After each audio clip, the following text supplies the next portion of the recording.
Poetic Flacco, best YouTuber. I haven't tapped in yet. Who's that? It's your boy, Poetic Flacco. Anywhere you go, anybody you know, somebody got to know me. And we're back again with another one, folks. Now, check it out, man, folks. The official projection. Well, no.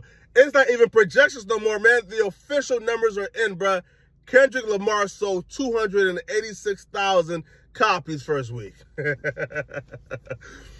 Now, when he dropped the first single, right, the Hard Part 5, you see, I made a video, and y'all called it me hating. I called it me saying what others want to say, what others are thinking, but they won't say. And that is Kendrick came back, and he came back with mid, he came back with subpar music, and he came back with really low offer concept, low effort concept. And that was proven to be true when the white boy act came out and said, yo, like that video concept, the deep fake, right, where he changed into Nipsey and Kanye West, that was my idea. I did it first. As a matter of fact, me and Kendrick are signed to the same record label. Well, not some record label, because, you know, they're all under, I believe, like Universal. So it's somewhat like that, right? They're all signed to the same parent group. So somebody in Universal, somehow down the line, the information was funneled and Kendrick stole my idea. So then I said, hold on now, bro. Don't tell me Kendrick made you D-Rod and Ninjas wait 4 years for him to drop some subpar music with a stolen video concept. Then y'all told me, Flacco, wait for the album. He's about to show out on the album, bro. He giving us a little bit of a taste.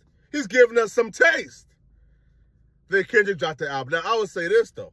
The album itself was better than the Hard Part 5. So he did take it up a notch. The album wasn't trash. It wasn't garbage. It was above average. I'll give him that, right? It was above average. However, what took place? You see, is when the album dropped, I believe people like myself, right? I got people ready to tell the truth. I geared people up to tell the truth. I made it possible to where people could give their honest opinion on Kendrick, right? Because again, without my video, right, without my Take So No Jumper, I believe it would have been the same old, same old. Kendrick dropped his album, and the first thing on hour one, it would have been, yo, this is a classic. Folks would have been carrying the narrative of, yo, this is a classic on day one without my video. But what I did was I set the grounds. I set the parameters. I set the grounds of, yo, it's time to be honest about this guy, right? And so when Kendrick dropped the album, people wasn't looking at it as, yo, this is an instant classic right away. No, folks was judging it fairly. And the masses, I'm talking about like the narrative around the album, like the official consensus around Kendrick's album was, yo, this is some subpar to above average music. So the original projections was on the first day was 370,000 copies first week. But as soon as the word got spread, yo, Kendrick dropped some mid, some subpar music, right? Like the replay value wasn't there. It dropped from 370,000 first week all the way down to 286. Kendrick Lamar straight up flopped. He straight up flopped.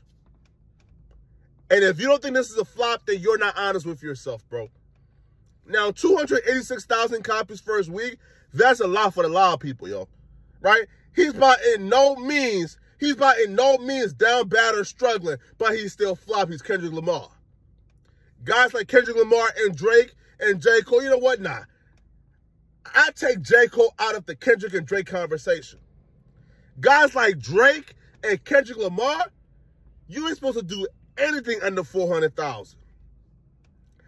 Listen, I would have lived for 370,000, right? I would have lived for 370,000. But actually, for Kendrick and Drake status, anything under 400,000, you flop. But I would have lived for 370,000.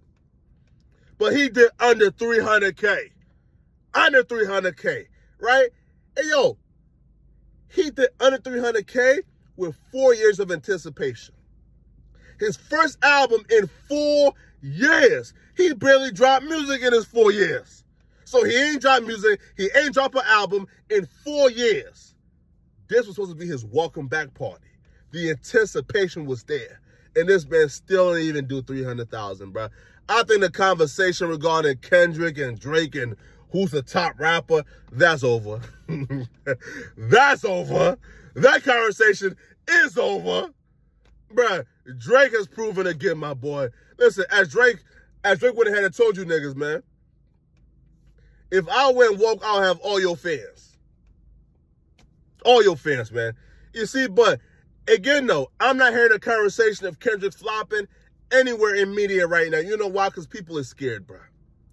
Can you imagine if Drake would have sold under 300,000 for an album? I ain't talking about a 4-song EP. I'm talking about an album, 2 sides, by the way, 19 songs. Can you imagine the conversation if Drake would have sold under 300,000 for an album with 19 songs? Can you imagine? Right now, ask yourself, why isn't Kendrick getting the same smoke? Why isn't Kendrick Lamar getting the same smoke that Drake would have gotten? Ask yourself now. Now, truly ask yourself, who is the industry's guest? Who's the industry's baby? Who did the industry want to force us and push on us? Ask yourself that, man. Is Kendrick really a trailblazer? Is he really a independent thought machine, independent thought processor? Do he really think for himself? Is he really a mercenary? Is he really here to speak the truth? Because I'll be real with you right now, man, the industry is never, ever, ever, ever behind an independent thinker. Be very afraid, be very wary if you see the industry is getting behind this man right here, in particular, Kendrick Lamar. And then I even speak on, they're too scared to even speak on him flopping, man. But it's your boy, Poetic Flacco, man. Like the video, sub to the channel, comment if you got something to say. And don't forget, man, click the notification bell twice so you get notified when I drop 24/7. It's your boy, Poetic Flacco. Out of here, folks. Peace.